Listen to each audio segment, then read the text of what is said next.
A very disappointing loss for the Reading Royals today as they fall to the Manchester Monarchs 5-1.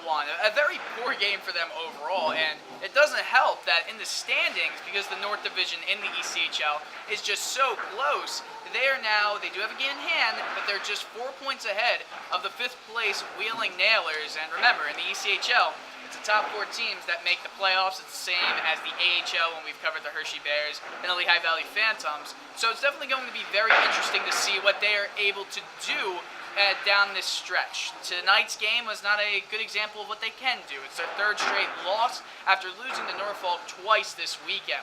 I think the main thing that has to do with this game is the quality of chances versus the quantity of chances. And like, when you're a player, Jared, what do you want to focus on? I know that you always have get pucks to the net, but should you decide what pucks you should get to the net? So, one of the big things, you don't want to find yourself taking as many shots, just firing everything you can on net. You want to be looking for that pass, also looking for that play, trying to get it back to your defense and trying to get those garbage goals instead of trying to, like a goalie like Flynn, who came in tonight, he stopped 35 out of 36 saves.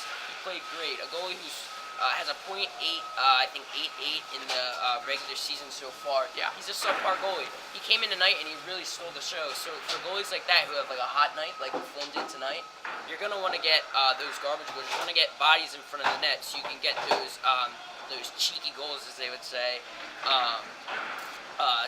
to kind of beat those goalies that are on a hot streak. Absolutely, and I think a really big thing that has to do with it is the chemistry.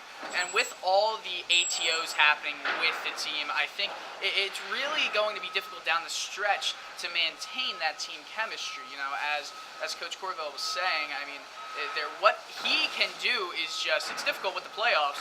He's just going to try and implement them into team strategies, and it really needs to be better for the team if they want to make the playoffs, because it's not over. They were in first a few days ago. They're not now, so it's going to be difficult for them to come back. Yes, I mean, when you're getting new guys on the team, it's definitely going to be a struggle to try to adapt them to the systems, you know. If they're not used to the style you're playing, they're going to make mistakes. I mean, that could be attributed to the amount of turnovers that Reading had tonight that led to some of the goals. I mean, it could be a numerous amount of things, but, I mean, when you're adapting new players, you know, they're not used to the guys in the locker room to, let's say, the guys that have been playing together for a couple years. Absolutely. So, we will be covering the Reading Royals game on Friday against Adirondack. That game will be at 7 o'clock. From myself, Dylan Coyle, and Jared Giovanni, the Reading Royals fall tonight 5-1 to the Manchester Monarchs. Good night and good hockey.